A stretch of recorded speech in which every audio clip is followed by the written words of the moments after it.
minha mensagem hoje é sobre o reino de Deus. Na verdade, eu vou falar sobre algumas exigências do reino de Deus. Então, antes eu só quero jogar um pano de fundo, que existe o reino de Deus. Então, tudo que Jesus pregou, falou, ele falava sobre o reino de Deus. Então, o reino de Deus, o reino do Pai. Então, a mensagem de Jesus era sobre o reino. Então, esse reino, ele já existe hoje. Ele já está operando hoje.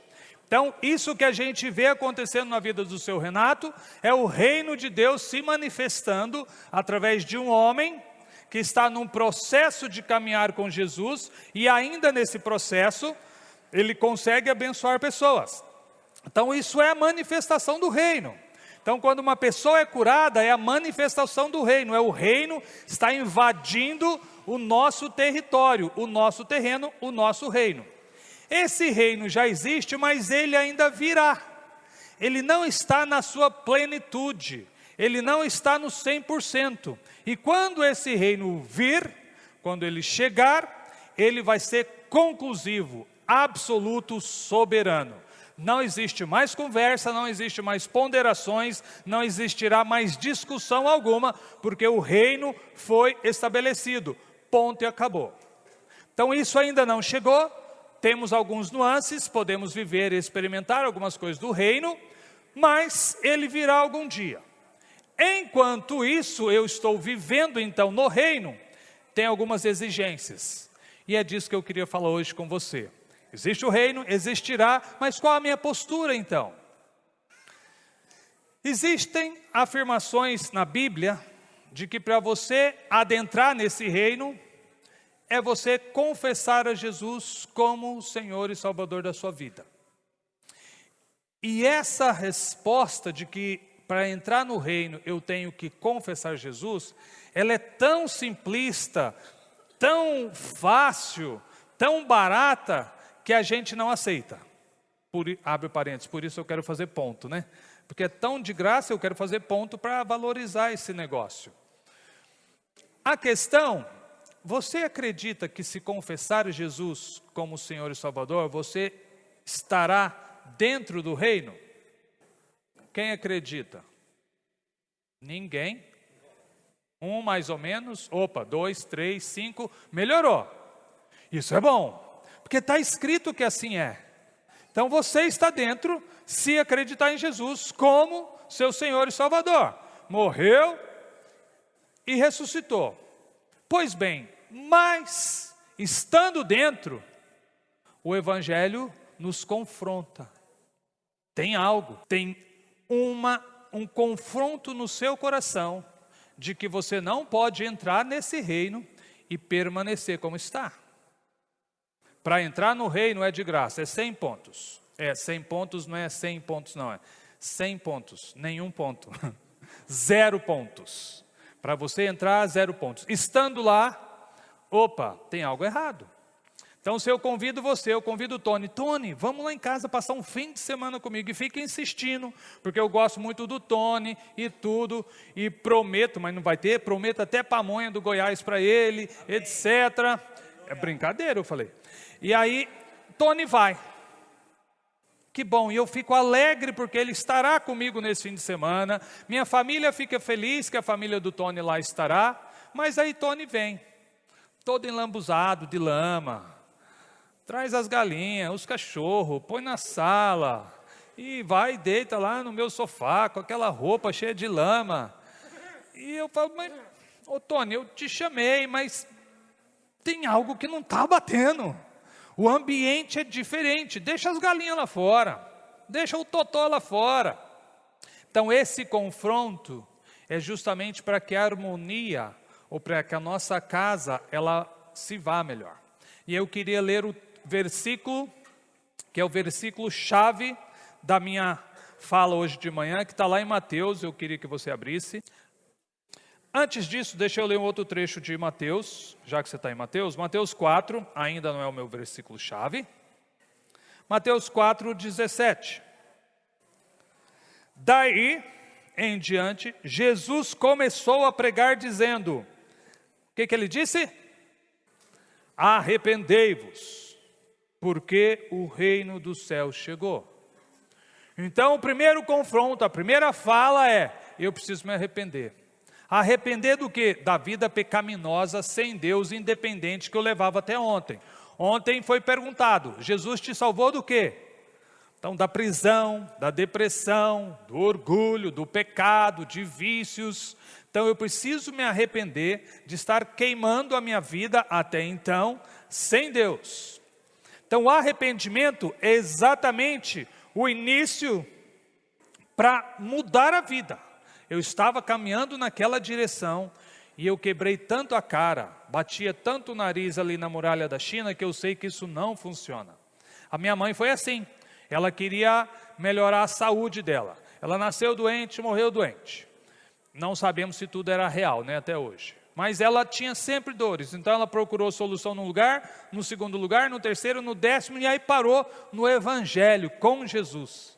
Ela se encontrou, então largou tudo aquelas outras coisas, que lá em Goiás é muito normal, né? O pessoal aprendeu isso com o pessoal da Bahia, que é benzer, levar não sei o quê, folhinha santa. Brincadeira, Tony. Mas ele me olhou com uma cara tão feia. Então tinha todas essas coisas de benzedor, de água santa e tal. Ela largou tudo aquilo e ficou com Jesus. Então arrependimento isso não me interessa mais. Eu não vou viver mais em cima dessas coisas. E nem para mim mesmo. E nem em cima daquilo que eu estou fazendo, daquilo que eu faria. E desculpa, até dos meus sonhos que eu tinha até então, eu preciso retomar a direção e consertar a rota da minha vida. Então vamos lá? Mateus 11. Você está aqui na igreja há quanto tempo? 1 ano? 2? 20? 50? Quanto tempo você está aqui? E eu quero te fazer uma pergunta. Quanto você já mudou? Porque eu vou fazer 25 anos de casado esse ano, e eu vivo falando para minha esposa, bem, eu não vou mais consertar. Síndrome de Gabriela. Você casou comigo assim, você sabe que eu sou assim? Vai ter que aguentar. Isso não é uma forma bonita de viver, nem com a esposa e nem com Jesus. Então você veio para Jesus, e que bom que Ele te aceitou. Que bom que você também deixou espaço para Ele no seu coração. Mas quanto da sua vida já mudou? Continuou do mesmo jeito? Continuou vendendo droga na rua? Continuou com os vícios? Continuou com a sua vida independente? Continuou com esses sonhos absurdos que a mídia nos impõe? Que você tem que ter? O que exatamente mudou? Ou nada mudou? Mateus 11, versículo 12. E desde os dias de João Batista até agora, o reino do céu é tomado à força, e os que se esforçam se apoderam dele. Você já tinha visto esse versículo na Bíblia? Que o reino dos céus é tomado por força, e os que se esforçam se apoderam dele. Por que eu já falei a historinha antes dos pontos de São Pedro? Porque a gente está no Evangelho, que é gratuito mesmo, é pela graça de Jesus, e eu estou no reino, porque Jesus me incluiu, me aceitou e aqui estou. Estou vivendo no Evangelho, estou vivendo no reino, não na sua plenitude. Eu tenho graças, eu tenho nuances, eu escuto um testemunho como esse agora de manhã, que bom, o reino está presente, mas não por completo. Então, esse versículo, eu não sei toda a teologia dele, eu até liguei para o meu mestre essa semana, ontem conversei com outro, eu falei, viu, esse versículo parece que ele tem um confronto generalizado contra ele, que não é de graça, tem a força. Tem, cuidado com o que se fala com essa força. Então eu quero caminhar bem numa linha fina entre o seu esforço e a graça do Evangelho, tá bom? Porque eu quero tirar de verdade essa noção de evangelho 100% gratuito, assim que posso ir e voltar, posso pisar lá, pisar para cá, barato, leviano, vulgar, desnecessário, imerecedor, sujo, inadequado, assim, é um evangelho que, bulufas, tanto faz. Então a gente vai crescendo, vai passando o tempo na nossa vida cristã, e a gente quase que acostuma que, não estou nem aí, Eu vou viver 1 ano na igreja, agora vou viver 2 anos fora. Vou viver os 3 dentro da igreja, mas vou continuar com aquilo, vou continuar com amante, vou continuar com vício, vou continuar com tudo. E quanto do evangelho, do reino, você quer no seu coração? Então eu quero nos confrontar, isso a mim também, de que a nossa vida leviana que a gente leva no evangelho do reino, no reino de Deus, ela está tão na superfície, tão fraca, tão assim banal, com um sopro parece que nos derruba. Se a gente não cumprimentar o irmão, ele some de Deus. Cara, mas que evangelho você está vivendo? Eu não te cumprimentei e agora você está amaldiçoando Deus porque eu não falei oi para você? Então isso não é o evangelho do reino, isso é um evangelho social. E eu tenho medo de que pessoas venham para a nossa congregação e sejam bem aceitas e queiram ficar aqui apenas por causa do social. Então nós brincamos, a nossa igreja ela não é exigente, não tem um monte de leis, de costumes, nem dízimo a gente fica fiscalizando quem dá, nem se você foi ou não foi, não tem uma pegação. Mas essa liberdade é justamente para você ter responsabilidade de caminhar com Jesus. E a gente tenta fazer bem feito, alguns, né? Nem todo mundo é simpático não, tem alguns aqui que são antipáticos, né? Desculpa, viu? Eu ia citar uns 3 nomes aqui, mas não vou falar, viu, Renato? Mas a maioria das pessoas são simpáticas. Elas absorvem bem, acolhem bem. Mas isso não significa que isso é o evangelho 100%. Isso não é a totalidade do evangelho. Isso é porque nós somos de Jesus e queremos ser pessoas, gente boa, com certeza. Legais. Mas você não pode ficar no nosso meio por uma reunião social, por um convívio social, e pensar que por isso está vivendo dentro do reino de Deus. Entenderam a diferença? Senão eu explico de novo. Entenderam? Então vamos ganhar tempo. A questão é, a pergunta principal dessa manhã: quanto de força você está exercendo, operando, colocando para se apoderar do reino de Deus? Anote essa pergunta aí na sua bermuda se você não trouxe o papel. Quanto de força, porque é o versículo, eu não estou inventando um novo evangelho, tá? Estou pegando o versículo aqui. Quanto de força você tem empenhado, colocado, exercido para que você se apodere do reino de Deus? Porque nos é pregado um evangelho tão barato. A gente chora para a pessoa aceitar Jesus, fala, aceita Jesus. Aí ele diz, que bom. E é bom mesmo. Aí a pessoa fica aqui, toda cheia de lama, deitada no sofá. Eu fiz um favor para Jesus, eu vim para a casa dele. Você fez um favor para Jesus, mas você trouxe tanta coisa no seu coração que está sujando. Não estou te condenando não, tá? Estou falando do seu cunhado. A questão, lindão, quanto você está abrindo mão? Quanto dos seus sonhos você está abrindo mão? Foi falado aqui, acho que foi o Binério que falou das distrações. Quantas coisas nos distraem hoje? A gente quer... Qual que é o seu sonho de consumo? Qual que é isso? Qual que é aquilo? Nós temos, sabe por que o reino de Deus não é tão poderoso na minha vida? Porque tem um outro reino aqui dentro que compete com o reino dele, que é o meu reino. Eu quero isso, eu quero aquilo, eu quero sentar no trono, eu quero tantas coisas.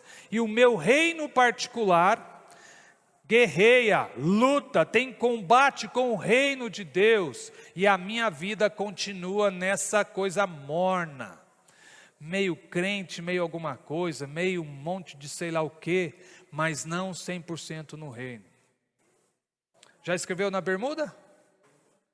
Quanta força eu tenho empenhado para me apoderar do reino de Deus? Eu acho que os anjos, Jesus e toda a região celestial do bem está aguardando pessoas que não lutem mais pelo seu próprio reino, não mais pelas suas próprias coisas, não mais pelos seus direitos, mas por um reino vindouro, um reino futuro, um reino que, tô nem aí, pode me bater, pode levar. Por que existe Lucas 6 na Bíblia? Você acha que é só para falar que a gente não dá conta de nada?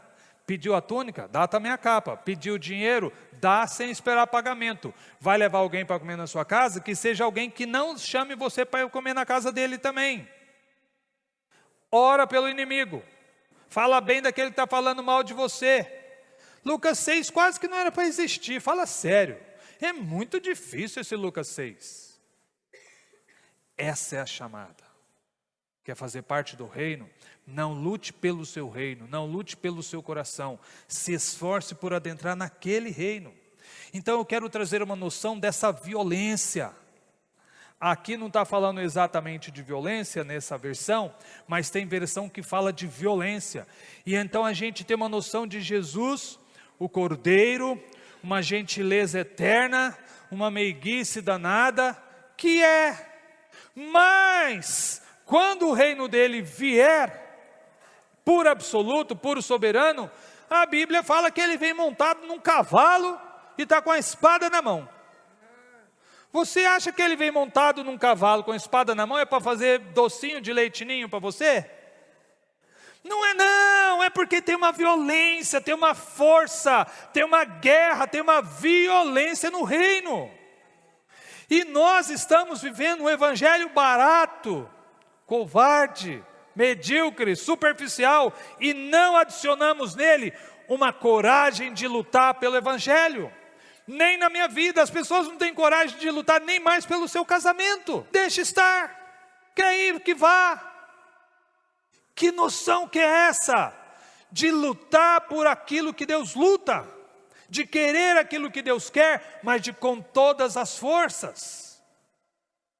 E aí começa em casa sim, com certeza.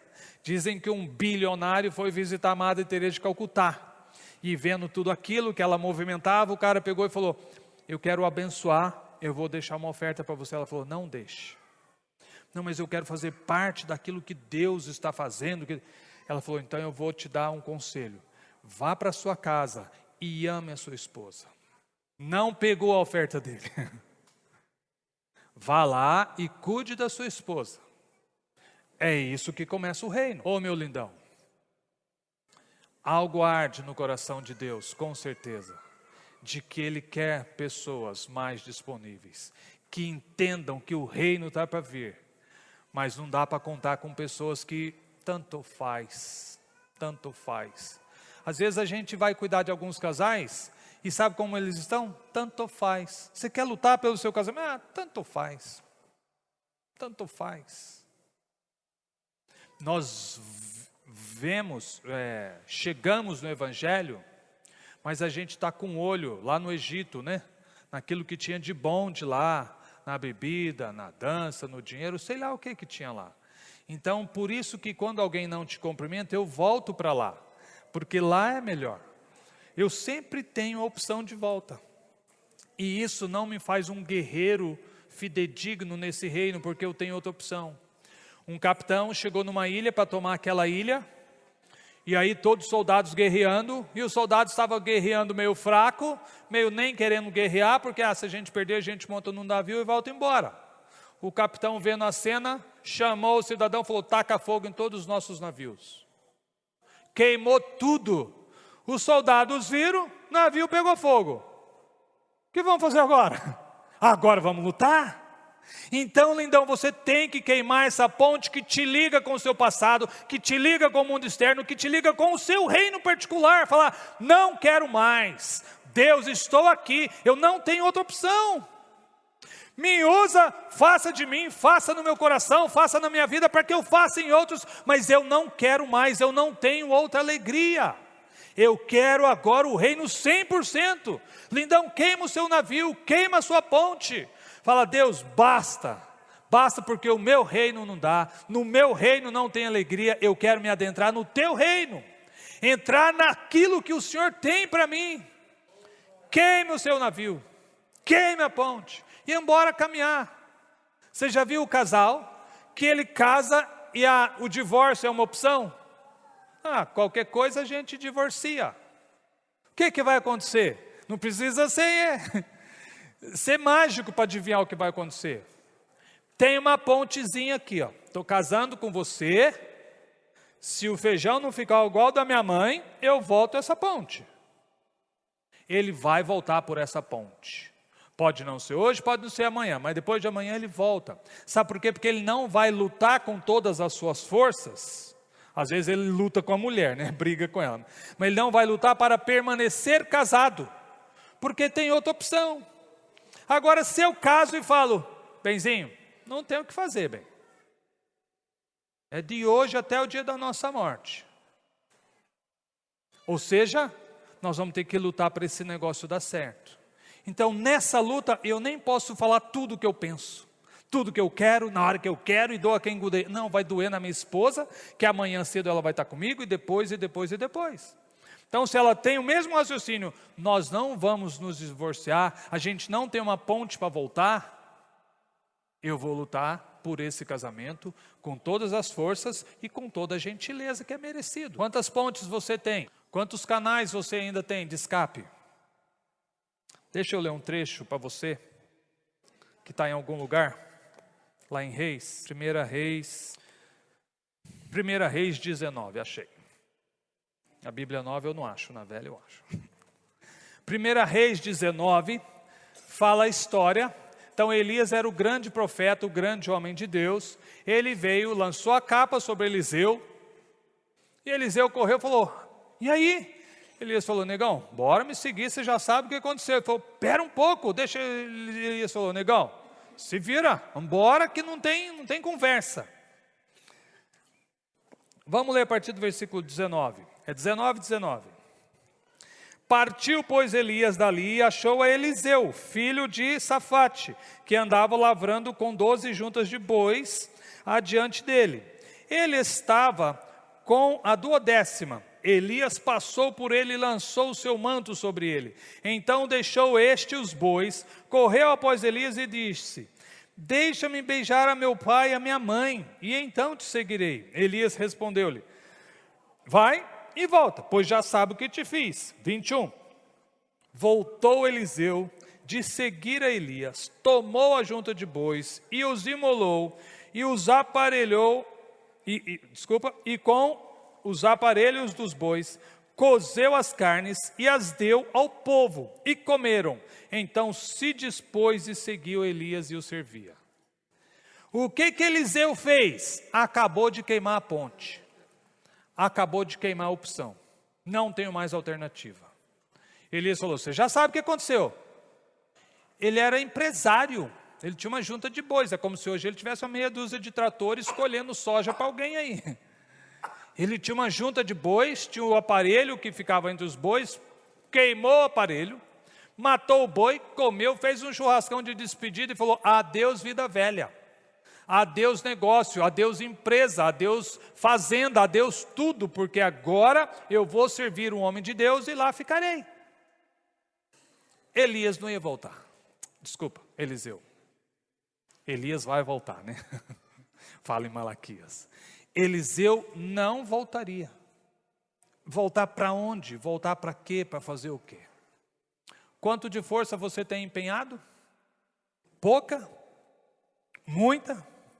Nem um pouco? Só um pouquinho delas? Esse evangelho, que ele é tão de graça, ele acaba nos atrapalhando.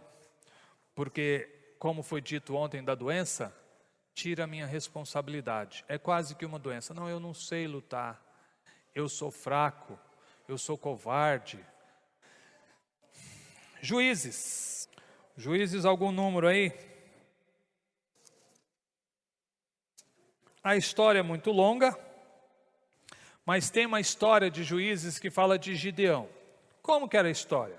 Gideão estava lá, malhando trigo no lugar errado, na hora errada. Deus apareceu, falou, o Senhor é contigo, ó homem valente. Para papá, de valentia não tinha nada até aquele momento. E aí Deus pegou e falou, vamos embora lá guerrear contra os midianitas. Tá bom. E Gideão chamou o povo, apareceram quantos homens? 30 mil homens. E aí Deus pegou e falou, nós vamos ganhar a guerra. Mas 30 mil, e 30 mil já era um número infinitamente menor do que dos midianitas. Deus falou, esses caras vão bater no peito e falar, nós somos fortes, nós que ganhamos, e não vão dar glórias a mim. E eu que vou ganhar essa guerra. E aí Deus deu a primeira dica para Gideão. Capítulo 7, versículo 3. Vai e anuncia o seguinte ao povo. Quem for covarde e medroso, volte e retire-se do monte Gileade. Então, 22 mil se retiraram e 10 mil ficaram. Era uma guerra. E Deus tinha uma estratégia de guerra. Ele é o Senhor dos exércitos. Ele chamou e falou, quem for medroso, dá licença porque vai atrapalhar. Porque a pessoa numa guerra, você está dando tiro, o cara senta, fica chorando, ai, quebrou minha unha, não sei o quê, perdi meu ursinho enquanto eu caminhava para cá. Isso vai dar problema. Quem é medroso, chispa, vai embora. 2/3 foram embora. Isso aqui não lembra um pouco as palavras de Jesus? E vocês também não querem ir embora? Você pensa que Jesus ficava dando mamão com açúcar toda hora para todo mundo? Ele dava para pecador. Ninguém te pecou? Ninguém te condenou? Também não. Vai, não peques mais. Chegava orgulhoso, arrogante, pá! Balada no peito. Falou duro. Uns pegaram e foram embora. Ele virou para aqueles que ficaram, coitados. Aqueles é o que vem no culto todo domingo e escuta que a turma está faltando do culto. Não, ele está ali, ué. Aqueles ficaram, ele pegou e falou, e vocês querem ir embora também não? Senhor, a quem iremos? Então as palavras parecem são as mesmas. Quem é covarde dá licença, vai atrapalhar. Pessoa numa guerra, você fica cuidando de medroso, de nego covarde. E como que foi a guerra? Sobraram 10 mil. Deus falou, muita gente ainda. Mas o outro exército está com mais de 100 mil homens. Muita gente, leva essa turma para beber água, separa. Beleza, só esses 300. Eu acho que Gideão foi separando, né? Para lá, para cá. E Gideão até o momento não sabia quem era quem. Pá. E Gideão falou, nossa, ainda tem 10 mil. Esses 300 aqui vão embora. Aí Deus pegou e inverteu. Isso é tudo revelação, viu? Aí Deus na hora inverteu a chave e falou, não, os 10 mil manda embora. Você vai ficar com os 300. Acho que Gideão olhou para o céu e falou, tem algo errado. Falou nada. Pega esse povo. Põe lá, divida em turma de 3, leva o cântaro, corneta, vai na frente do muro. Olha a estratégia de guerra de Deus. Olha para que o nego tinha que ser corajoso. Para chegar na frente de uma muralha, não era madrugada, né? Era meia-noite que eles iam fazer isso. Chegar na frente da muralha, quebrar o cântaro para mostrar que tinha uma luzinha ali, tocar a corneta, falar para o inimigo, tô aqui, ó. Tocava a corneta e gritava, por Deus e por Gideão. Uma vez eu escutei o cara falando, que eram 300 homens, fizeram um cálculo de toda aquela muralha dos midianitas. Então cada homem ficava de distância do outro a 100, 150 metros. 100, 150 metros é daqui até a divisa da chácara, lá no estacionamento mais ou menos, para a gente ter uma noção. Então imagine eu quebrar o meu cântaro, tocar uma corneta de madrugada na frente do muro do inimigo, falando que ele era um banana. E se aquele colega não quebra o cântaro dele? E se o outro também não quebra o cântaro dele? Eu estou sozinho, de peito aberto, de madrugada, sem nenhuma espingardinha de chumbo. Tinha uma espada, né? Mas dizendo, seus banana. Tinha que confiar no companheiro. E principalmente confiar que Deus estava dando aquela direção. Segue a guerra, os caras tocam a corneta, por Deus e por Gideão, os caras se matam, acaba a guerra lá. Depois sobraram uns poucos, eles correram atrás e mataram os outros. Mas imagine esses 300 vindo para casa, e vindo aqueles primeiros 20 mil medrosos e covardes. Você acha que esse 300 podia bater no peito e falar, sou o cara? Porque ele não fez nada, velho. O menino dele chegava, e pai, quando você matou? Então, a gente tocou uma corneta e Deus fez tudo. Não teve que fazer nada. Então a coragem que você precisa é exatamente para deixar Deus fazer.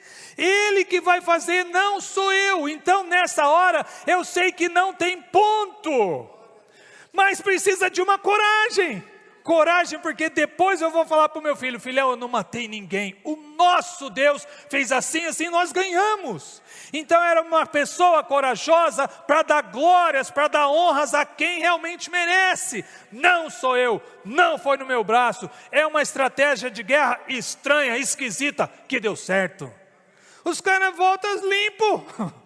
Tem nem que levar o boot de novo, né? Está brilhando, o cara foi brilhando, não estou brilhando. Falou, mas não teve que matar nada.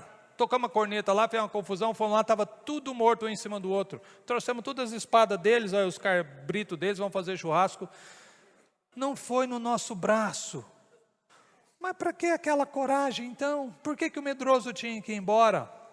É porque na hora de tocar a corneta, no escuro, para confiar em Deus, tem que ser muito corajoso. Muito corajoso. Quantas histórias a gente já viu desses países que tem repressão contra o evangelho? Nega, então nós vamos matar você e sua família. Não vamos negar. Quantas histórias a gente já ouviu? Bota a turma no buraco, papai, mamãe e os filhos. E a terra vem subindo, subindo, chega no pescoço do menino, o pai vai falar ao menino: pai, fala nada, nós estamos com Jesus. Taca a terra. Pode tacar a terra. E todos morrem. São corajosos. São pessoas corajosas. Essas pessoas estão botando força para tomar o evangelho. Você vai pegar uma jaca ali, você tem que botar força, negão. E você pensa que pegar o evangelho, pegar o reino de Deus é mais barato do que pegar essa jaca? Mas aonde a gente aprendeu esse negócio de que eu posso continuar uma vida morna, medíocre, boba, cheia de sonhos nessa terra, cheio de sonhos nesse lugar que a gente vive, e ainda assim vou ficar morando em ruas de ouro no futuro? Tem algo errado. Jesus não morreu na cruz por eu andar de Ferrari aqui nessa terra não, lindão. Não bate. Eu não faria o mínimo de esforço para o meu filho andar de Ferrari. Você anda de Ferrari e eu vou ficar me matando aqui. Eu não faço isso. Está de brincadeira? Tem pais hoje que faz isso, né? Se mata para mandar o menino para ficar uma semana lá em Porto Seguro, tomando cachaça, semana inteira. A gente ouviu a palestra. Aí o menino chega, o pai vai buscar o filho no aeroporto, fala: e aí, como é que foi lá, filhão? O filho fala: normal. Tem algo errado. E sabe o que está errado, pelo menos na minha vida? É quanto de esforço eu tenho dado para o reino de Deus. E quanto então de esforço eu tenho dado para o meu reino, para o meu sonho, para o meu projeto de vida. Você já tem um projeto, que legal. E Jesus precisa se encaixar nesse projeto aí, não é? Ele que acha o espaço dele. Não é assim, é o contrário. Queime o boi, queime o aparelho. Jesus, e agora? Qual é o novo projeto? Qual é o novo plano? Pega uma corneta e o canto e vai lá para frente da muralha e nós vamos guerrear agora. O plano é dele, o reino é dele. E para entrar eu preciso de ter coragem e preciso querer. Eis que estou à porta e bato. Se alguém ouvir e abrir, eu entrarei. Jesus não arromba. Tem algo que é só por dentro. Que é só você que vai abrir e falar: entra, toma conta. Tem um livreto, da Impacto, Meu Coração, Lar de Cristo. Fala de uma pessoa que convidou Jesus para morar na sua casa. E foi e mostrou: Jesus, aqui é a cozinha. Aqui é o quarto onde o senhor vai repousar. Aqui é o banheiro. Fique à vontade. E Jesus foi morar, habitar naquela casa. E aí chegou um tempo, Jesus falou: viu, aquele quartinho ali que você tranca toda madrugada. Não, ali o senhor não pode entrar. Mas o que tem lá? Não. Ali não é digno da sua presença, melhor o senhor não ficar ali. Nós fazemos assim com Jesus: venha Jesus, mas nesse detalhe aqui não põe a mão. Nessa parte podre da minha vida, não vamos falar nada. Nessa parte que o meu coração não está 100% disposto, deixe quieto. Jesus está esperando. Sabe por que eu acho que Jesus gostava tanto de Pedro? Porque Pedro tinha essa coragem. Negou, você pode falar um monte de coisa, mas era o único que tinha coragem até de errar. Até de errar era ele. Não vai levar o meu Jesus não, e arranca a espada e corta a orelha do cidadão. Macho. Fera. Fez coisa errada, na hora errada. Mas ele tinha uma força. E você vê isso quando Jesus vem e ele fala para Jesus: não vai lavar meus pés não. Porque ele era muito bravo, Pedro. Não, imagine, o Senhor é o dono do universo, vai lavar meu pé? Não, nunca. Pedrão, se eu não te lavar o pé, negão, negão é que não está escrito lá, mas no original você procurar tem, tá? Negão, se eu não te lavar o pé, você não tem parte comigo. Qual que é a resposta do cara que quer o reino? Então não só o pé, por isso que eu gosto de Pedro, ele avançava o sinal toda hora. Então não só o pé, a cabeça, o corpo, tudo, porque eu quero muito fazer parte desse evangelho, eu quero muito fazer parte do reino de Deus.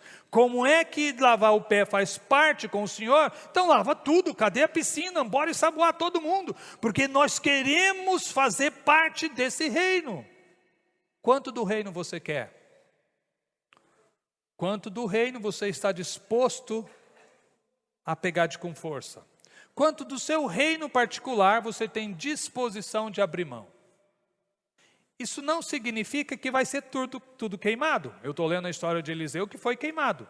Mas de repente Deus pode falar: não, isso aqui dá para aproveitar. Você fez um curso de enfermagem, é isso aqui nós vamos aproveitar. Vou te mandar lá para Conchinchina e você vai cuidar das feridas de pessoas lá. De repente não precisa jogar tudo fora. No meu caso não deu para aproveitar. Fiz um curso, uma faculdade, não aproveita nada. Aliás, né, às vezes as pessoas vêm: você é farmacêutico? Eu falo: sou, e dos ruins ainda. Como é que liga isso? Não sei. Dipirona é para quê? Eu falo: não sei mais nada. Não aproveitou-se nada. No meu caso. No seu caso pode ser que ele aproveite alguma coisa. Mas não conte com isso. Criei meus filhos dessa forma. Vocês são do reino. Vocês são do reino. Pode ter uma profissão? Pode. Mas isso não é o principal. Se ele pedir, entrega. Não deu para usar? Não use. Deus mandou mudar de percurso? Mude. Porque não é o seu reino. É dele, porque o meu reino não pode ser maior. Hoje eu não sou um super anjo andando na terra, levantando o defunto, fazendo um monte de coisa, andando no espírito, como foi pregado sábado à noite. Porque eu tenho o meu reino a cuidar. Eu tenho as minhas coisas, eu tenho meu nome a zelar, eu tenho meu patrimônio, eu tenho não sei o quê. E aí fico exigindo de Deus a Ferrari que nunca vem, e isso e aquilo, e o cachorro da vizinha que não para de latir, um monte de coisa que me atrapalha. E o reino vai ficando cada vez mais distante. Pergunto: quanto de força você vai empenhar? Quanto de força você tem empenhado? Quanto do seu reino está atrapalhando que você se adentre profundamente no reino de Deus? Não tem colocado esforço nenhum? Teve um jovem rico que chegou para Jesus, você sabe da história, e o cara era muito bom, muito fera, muito crente. O que eu tenho que fazer? Isso. Isso aí está de letra, desde que eu era menino, nota 10, de baixo a cima. Falta mais alguma coisa? Na verdade era para Jesus falar: não, estrelinha dourada para você. A pergunta dele foi só para Jesus chutar, né? A bola no gol. Porque ele falou: tá tudo belezinha? Falta alguma coisa? Jesus falou: falta uma coisa que não era pecado. Não era pecado ter fazenda. Falta. Vende tudo e me segue. Sabe por que ele não foi? Porque o reino dele era muito grande. Ele tinha uma fazenda lá no Goiás, cheia de boi. Não vendeu, não foi. E eu falo mal daquele cara, primeiro porque eu tenho uma inveja da fazenda dele que você não tem noção. Mas eu falo mal dele porque ele não quis torrar a fazenda. Hoje a gente não torra uma bicicleta. Fala: então entrega essa bicicleta e vem para o reino. Não, mas a bicicleta era do meu avô. Ou não, eu trabalhei tanto para comprar essa bicicleta. Ou essa meu caminhonete, tanta coisa a gente se gruda. Fala: não, Deus, peça outra coisa, mas isso aqui não. Se o teu olho te faz pecar, arranca e joga fora. A sua mão te faz pecar, corta e joga fora. Você acha que o reino de Deus é só gentileza, mamãozinho com mel? Cortar a mão, você acha que é mamão com açúcar? Não, cortar a mão é uma coisa violenta, é uma coisa forte, é uma coisa drástica, é uma coisa bruta. E é falado, é orientado para você fazer. Creio que a gente não precisa mais fazer isso, né? Porque exatamente o que seu olho está olhando. Hoje a gente fica olhando muito celular, né? Então quebra o celular, é muito melhor do que arrancar o olho. Quebra o celular, fala, nossa, que alívio de vida. E viva tranquilo. Porque de verdade hoje nós somos escravos do celular, né? Eu sou. Porque você sabe que existe a profissão de padeiro, enfermeiro e agora tem o zapeiro. No zap o tempo todo, né? São 1000 mensagens por hora, né? Tem um grupo lá que eu saí, né? Eu estou em mais de 100 grupos, mas tem um que era 700 mensagens por hora. Aí eu falei, não dá não. Nem para deletar, cansava. Você ficava assim para deletar, cansava. E você não conseguia alcançar a última para deletar. Porque você já chegava mais 10, ia apertando só para deletar, não dava. Aí, não, tchau. Zapeiro. O que te faz errar? O que está fazendo você errar o alvo? Você não vai botar força nisso? Isso pode ser o olho que está te fazendo errar, a mão que está te fazendo pecar, e a gente precisa arrancar isso fora. Quanto esforço você tem colocado? Muito ou pouco? Quantas fazendas você vai precisar vender? Acho que no nosso caso aqui tem poucos fazendeiros, né? Poucos precisarão vender a fazenda para seguir a Jesus. Mas voltando a falar mal do rapaz que não vendeu a fazenda, naquele momento, segundo alguns historiadores, ele vendeu depois e não sei o quê, isso não está na Bíblia e nem é revelação, isso é história paralela. O que você vai ter que abrir mão para seguir Jesus? Porque quando chegou até nós foi muito barato, venha do jeito que você está, que bom que você veio, mas agora não fique como está, vai ter que abrir mão. Para Jesus custou dores, custou derramar sangue na cruz, para entrar no reino. E para você, vai ser tão exatamente de graça, quero voltar. Nossa salvação é 100% de graça, tá? Não é pelo meu esforço, não tem ponto. Não tem nenhum ponto. Agora, pessoas deram a vida, pessoas deram sangue, o próprio Jesus deu sangue. E eu vou ficar deitado no sofá, esperando a minha mansão celestial? Ô lindão, venha pelo menos levar outro para essa mansão. Pelo menos, saia do sofá e fala, quer saber? Eu vou levar outros para essa mansão. É tão bom que eu não vou sozinho, eu vou levar outros. Porque lá não vai ser só sua não, lindão. Se você não sabe compartilhar aqui, lá não tem kitnet, isso é revelação, tá? No céu não tem kitnet individual. No céu é casa grande, vai morar com um monte de gente. Então é melhor você aprender a conviver bem com a gente aqui, tá bom? Banheiro só, olha que loucura. É um banheiro só. Ele teve revelação também, ó. É um banheiro só numa grande mansão. Então você tem que, usar sabendo que outro vai usar. Lindão. Tem algo errado no nosso coração. Tem um evangelho tão barato, tão de graça, que eu mal quero. Eu mal preciso dele. Vocês já me ouviram contar a historinha, né, do cara que mudou lá de uma parte do Brasil, né, mudou para Brasília, para ficar rico. E aí ele ligava para os primos dele e falava, cara, aqui você fica rico rapidinho. Não era da Bahia, tá, Tony? Os primos, era de outro lugar. Aí, olha, aqui não era não, Nilson.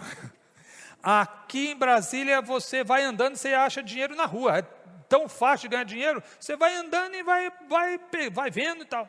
Aí o primo dele, nossa, estou aqui, né, no fim do mundo aqui, não tem nem uma farinha para comer, eu vou mudar para Brasília, para achar dinheiro também na rua. Aí mudou para Brasília, no dia que chegou, desceu do ônibus, tinha uma nota lá de R$100. Aí ele falou, nem vou começar a juntar hoje não, amanhã eu pego. Amanhã eu pego. Porque é tão fácil, tão de graça, tão barato que nem quero. É a mesma coisa que eu faço com o reino de Deus. É tão assim vulgar que hoje eu não quero não. Hoje eu prefiro ficar torcendo para o São Paulo, para o Palmeiras. Eu prefiro brigar com o meu vizinho. Eu prefiro não sei o quê. Mas o reino de Deus não, depois eu venho. Depois eu volto. Lindão, tudo Jesus corrige. Mas o tempo você não tem de novo. Não tem.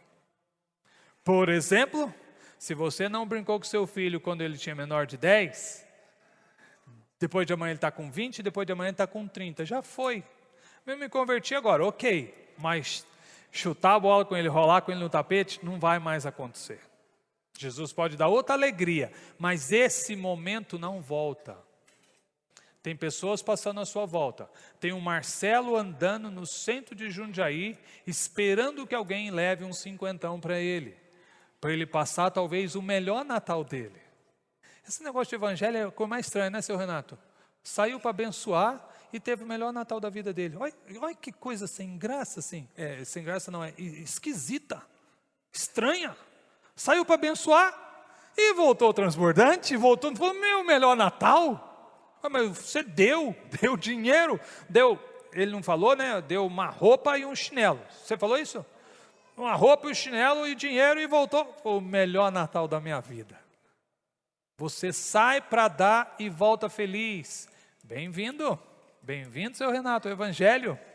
Enquanto você abençoa, Jesus deixa você sentir um prazer no seu coração, que é melhor do que qualquer coisa do seu reino terreno. Isso é maravilhoso. Fui bênção na vida de outra pessoa. Deus me usou. Aí tem hora que a gente fica bravo com Deus, né? Mas como é que o Senhor me usou?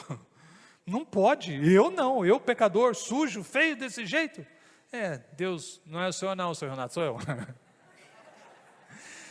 Como é que Deus me usa? Deus usou para a glória dEle. Para a glória dEle. Como é que me deixa feliz? Bem-vindo ao reino. Bem-vindo ao reino.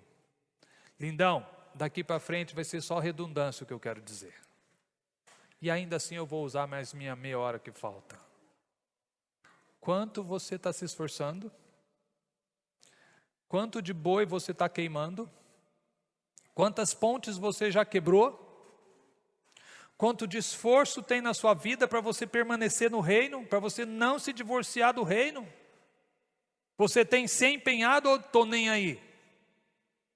Quando a gente vai cuidar de algum casal que está para rachar, primeira pergunta: quer divorciar? Porque você fala, tanto faz, eu não tenho forças. Tem gente que fala, não quero. Que bom, que bom. Uma vez um cara ligou para mim, eu nem o conhecia, ligou não sei onde, pegou o meu telefone, conseguiu falar, ele falou, eu quero falar com você e com a sua esposa juntos. Fomos lá, não conhecia o casal. Fomos lá conversar com o casal. Chegou lá um pepino esdrúxulo. Negócio de quase que sair morte. Eles falaram, mas nós não vamos divorciar. Já conversamos, isso não vai levar o nosso casamento ao divórcio. Nós vamos lutar por ele. Eu falei, nossa, tudo que a gente queria trabalhar para você chegar nesse ponto. Vocês já estão, eu não sei nem ajudar. Levei Maurício e a Adriana lá, que cuidaram do casal. Porque nós não vamos divorciar, de forma alguma. Olha que coisa maravilhosa. E se quisesse? Não tanto faz. Você leva Jesus tanto faz, amanhã eu pego, nem vou começar a juntar hoje nem vou ler a Bíblia, nem vou orar, e ler a Bíblia e orar é tão nada.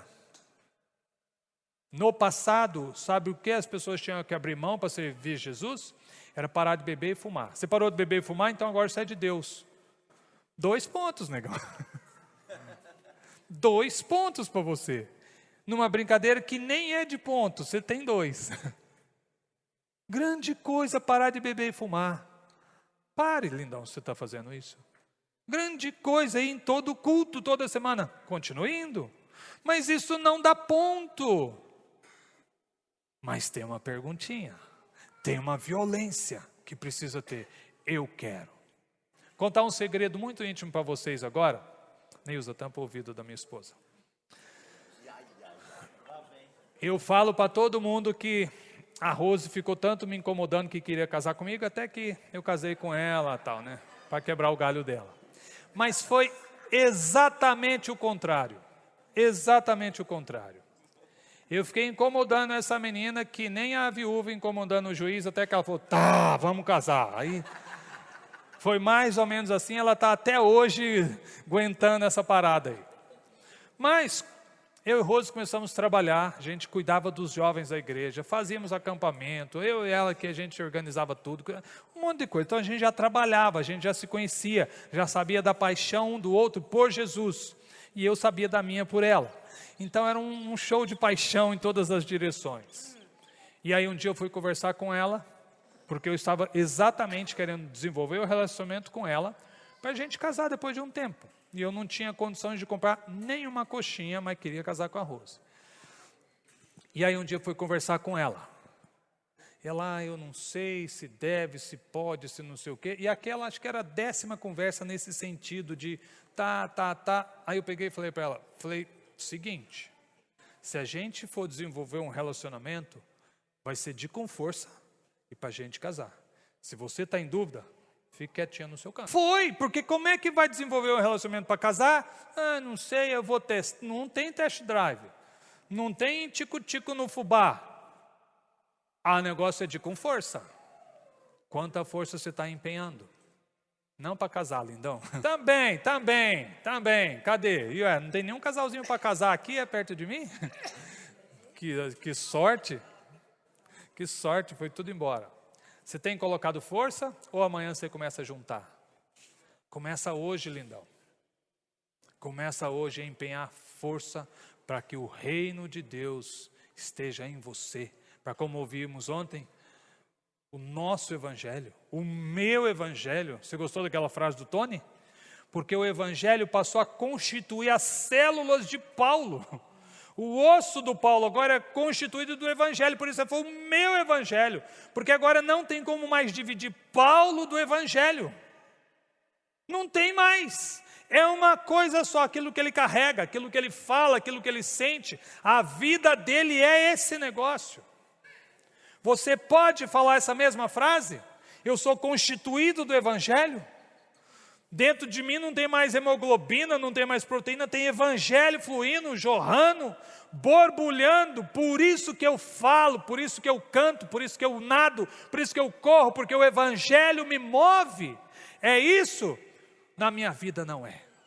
Porque eu tenho tantos sonhos na minha vida, eu tenho tantas coisas, tantos degraus que eu quero subir, e o evangelho vai ficar para outro dia. Agora a minha força, o meu recurso, o meu tempo vai ser empenhado nesse negócio, nessa profissão, nesse dinheiro que eu preciso ganhar, nessa casa que eu preciso construir, e nada disso é pecado. Mas isso distrai o meu foco, porque força eu só tenho uma, não consigo dividir forças. Quanta força eu tenho colocado para viver dentro do evangelho, para que o evangelho viva em mim, ou quanta força eu tenho colocado nas outras coisas. Em São Paulo nós temos um grande defeito, viu? Como goiano eu posso falar, morando aqui há 30 anos. Nós somos viciados no trabalho, viciados. Se você não trabalha das 7 da manhã às 7 da noite, você é meio vagal. Você precisa gastar a sua vida no trabalho. Gaste essas 12 horas no trabalho do reino. Ô Flavinho, você decide. Ou lá ou cá, velho. Está decidido isso. Mas se é corintiano, tem perdão. Corintiano tem perdão. Quanta força você tem colocado? Nas suas coisas, nas coisas de Deus. É até meio-dia, meu horário? Você está se sentindo acusado? É bom se sentir mesmo. Pena que é por mim. Eu não tenho esse direito de acusar você. Mas eu quero que você sinta um pouco desse peso, de que o evangelho não é tão superficial, tão banal. Eu preciso pelo menos falar, Deus, então lava tudo. Eu me desarmo, faz tudo, faz de com força, vem de com força, eu quero de com força. Basta de viver para mim mesmo. Ontem, foi falado das prisões. A maior prisão é você. A maior prisão é você. Deus te salvou do que a maior coisa que Ele te livrou foi de você mesmo. Como a gente já ouviu várias vezes, eu sou uma péssima companhia. Falar de mim é fácil, o difícil é ser eu, conviver comigo o dia todo. Porque eu quero tantas coisas. E o meu esforço para o reino tem sido tão mínimo. E o Deus da guerra, cara, não é possível que o Senhor dos exércitos, não vai fazer uma exigência, pelo menos de coragem, pelo menos de querer segurar a arma. Ô negão, que você não vai matar ninguém, mas pelo menos segura uma espada. Hoje não, eu estou com sono. Provérbios fala, um pouco a dormir, um pouco a descansar. Quanto tempo da sua vida hoje você gasta para as suas coisas? E quanto tempo do seu dia você gasta para as coisas do reino de Deus? Algumas coisas pertencem aos dois grupos. Tá, nem todas, lindão. Nem todas. Porque o meu reino é maior do que o reino de Deus. Por isso eu não me aplico tanto lá, porque eu tenho as minhas coisas para cuidar. Não tenho fazenda, mas eu tenho que lavar minha bicicleta, senão ela enferruja. Eu tenho que fazer MBA, senão eu vou ficar para trás. Eu tenho que fazer doutorado, senão ninguém me contrata. Eu tenho que agora trabalhar 15 horas por dia, porque se eu não vender, tem nego aí que vende mais. Tem tantas coisas que eu não entro no descanso de Deus. Teve uma promessa para o povo hebreu que o povo hebreu estava amassando barro debaixo de chicotada. Deus chegou e falou, vou levar vocês para uma terra que mana leite e mel. Vocês vão morar em casas que vocês não construíram, em cidades que vocês não edificaram, tomar água de poços que vocês não abriram, olivais e vinhais que vocês não plantaram. Qual você prefere? Ir para um lugar desse, morar numa casa que você não construiu, numa cidade que você não fez, vai colher do bom e do melhor que você não plantou, tomar água de um poço que você não abriu, ou ficar fazendo barro para faraó debaixo de chicotada? É claro, qualquer bobo quer aquele lugar de lá. Bora! Era entrar no descanso de Deus. Só que, presta atenção, uma pergunta aqui, Deus mentiu? Deus estava mentindo? Era uma promessa de político para a campanha? Não, era uma verdade, era uma realidade. Vocês vão para lá. Só que chegou lá, teve que tirar os inimigos, teve que matar gente. Ué, quando a promessa foi feita, eu pensei que era um resort, que era ir para um hotel 7 estrelas, frigobar, aguinha de coco, rede entre os coqueiros, tal, uvinha. A promessa está de pé, mas tem que tirar os inimigos. É que a turma morreu no deserto, só sobraram 2, porque senão eu ia murmurar de novo, falar, para.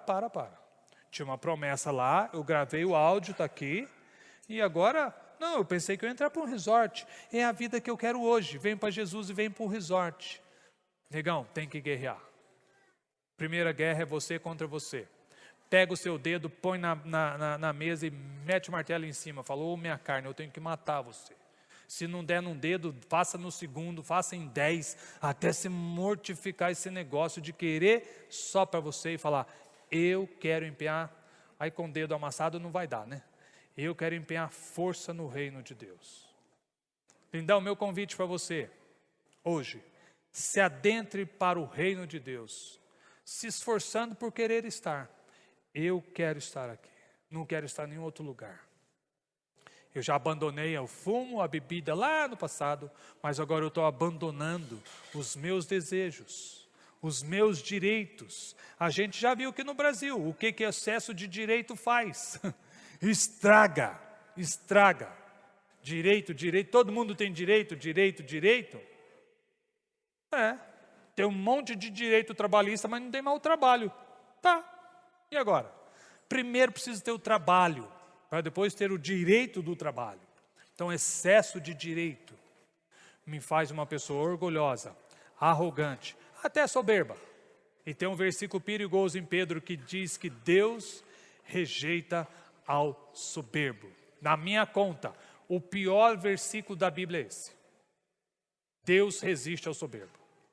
Prostituta, pode vir, bem-vinda. Arrependeu, pode vir embora. Traficante, deputado, arrependeu, pode vir. Chega o outro bonitão lá, soberbo, só fez coisa certa, soberbo. Deus fala, você não, fora. Ué? Soberbo não. Me vem na imagem Deus segurando na testa do rapaz, o rapaz patinando para entrar, e Deus fala, não, você é soberbo. E ó, bandido entrando, traficante entrando, prostituta entrando, até crente entrando, tudo entrando. Soberbo, fora, não entra. Perigoso esse versículo. Fique de pé, eu queria orar com você. Pode sentar de novo, era só para ver se você estava acordado. É que o irmão tem uma palavra e ele vai dar. Amém. Desculpa. Bom dia, queridos. Paz. Eu O Binério, enquanto ele pregava anteontem, eu, até em função do tema da palavra, ele falou sobre nós ouvirmos o Espírito Santo, né? E eu ouvi claramente naquela noite o Senhor mencionar um texto bíblico no meu ouvido, que é Ezequiel capítulo 14, versículo 4. E eu não dei muita importância, eu achei que aquilo era coisa da minha cabeça, como ele tinha falado, né? E ontem eu tive uma experiência aqui à noite e o Senhor me fez lembrar desse texto novamente. Eu não tinha lido ainda, eu passei o dia todo ontem sem ler essa referência. E quando eu cheguei em casa, eu li esse texto e o Senhor falou muito comigo. E falou exatamente sobre aquilo que foi pregado essa manhã, sobre coisas que concorrem com a nossa atenção, sobre coisas que roubam a nossa energia.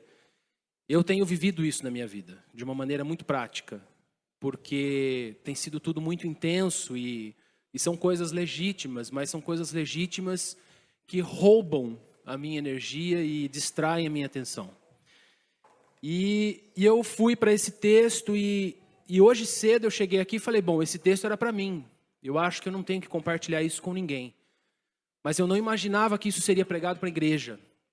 Então eu gostaria de ler esse texto para os irmãos. E Ezequiel 14, versículo 4 diz assim: portanto, fala com eles e dize-lhes, assim diz o Senhor Deus, qualquer homem da casa de Israel que levantar os seus ídolos dentro do seu coração e tem tal tropeço para a sua iniquidade, e vier ao profeta, eu, o Senhor, vindo ele, lhe responderei segundo a multidão dos seus ídolos. E eu li mais 2 versículos na sequência, e eu creio que o Senhor me falou mais fortemente nesses 2 textos, que dizem assim: para que eu possa apanhar a casa de Israel no seu próprio coração, porquanto todos se apartaram de mim para seguirem os seus ídolos. Portanto, dize a casa de Israel, assim diz o Senhor, convertei-vos e apartai-vos dos vossos ídolos, e dai as costas a todas as vossas abominações. E essa palavra falou muito comigo nessa manhã, falou mais fortemente comigo, porque nós ouvimos aqui sobre nós despendermos a nossa energia com coisas que roubam a nossa atenção. E eu entendi nessa manhã que o maior problema é quando coisas legítimas da nossa vida se tornam os nossos ídolos dentro de nós. Coisas que nós precisamos desempenhar funções e dedicar o nosso tempo como família, como trabalho, ou seja, tudo aquilo que o Senhor tinha falado comigo, o Senhor usou o Clésio para falar com a igreja nessa manhã. Então essa palavra não era só para mim. Eu resisti bastante para vir falar isso aqui, porque eu ainda achava que era só para mim. Então eu conversei com o Abinério, mas eu queria encorajar os irmãos. Nós estamos numa jornada e há coisas da nossa vida, coisas legítimas. O Haroldo pregou isso ontem aqui. Coisas que nos distraem e nos amortecem. Coisas que roubam a nossa energia, roubam a nossa atenção. E elas se tornam ídolos dentro de nós. Então, versículo 5, só para eu concluir, diz: para que eu possa apanhar a casa de Israel no seu próprio coração. Que o Senhor nos apanhe por dentro nessa manhã. Amém? É isso que eu queria compartilhar com os irmãos. Amém. Amém. Amém. Eu quero ler o último trecho. Está em Lucas capítulo 14, colaborando com essa fala do Marcos. Creio que Deus está falando com a gente. Como já falou, né, no sábado, no domingo, eu estava muito temeroso de dar essa palavra nessa manhã.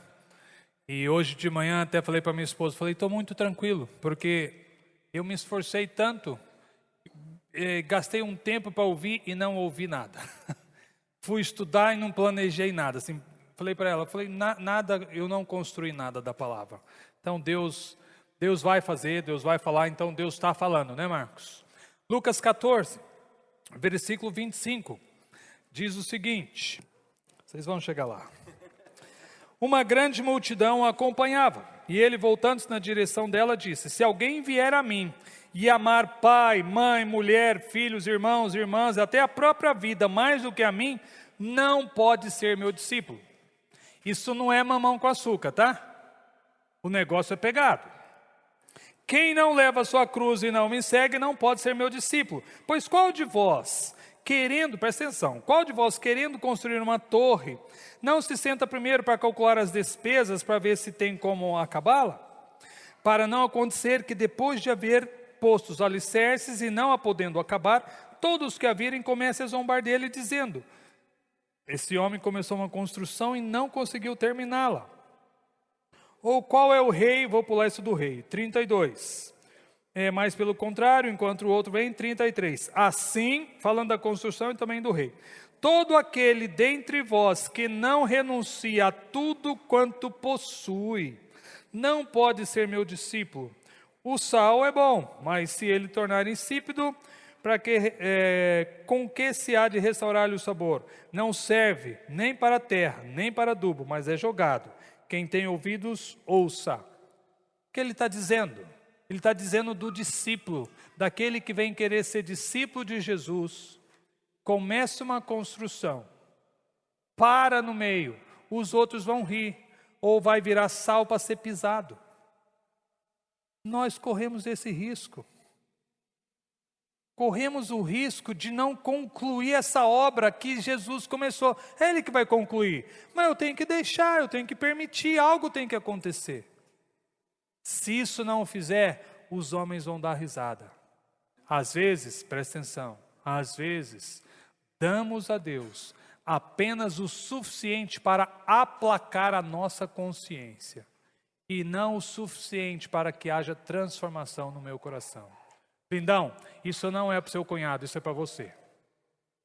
Às vezes, damos a Deus o suficiente só para aplacar a nossa consciência.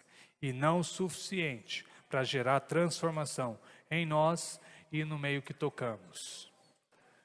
O que você precisa abrir mão? Onde você precisa se esforçar? Qual é a parada? Como o Marcos falou, isso exige uma posição. Exige uma decisão, nem que seja de arrependimento. Deus, eu me arrependo de levar uma vida cristã tão medíocre, tão morna, tão superficial até o momento. Estou aqui há 15 anos, ou 1 ano, ou 50 anos, e ainda assim não abri mão de tantas coisas. Nessa manhã eu decido, e aí você toma a sua decisão, porque eu não posso forçar você a dar a sua fazenda. E a fazenda ele só pediu para um, ele não pediu para outros. Para um ele pediu. Então o que Jesus está pedindo para você hoje? É abrir mão o quê? De uma fazenda? De um carro? De um plano? De um projeto? De um negócio? Isso é empenhar esforço, é deixar de pôr lá o recurso e pôr aqui no reino. Eu não posso decidir para você. Isso seria uma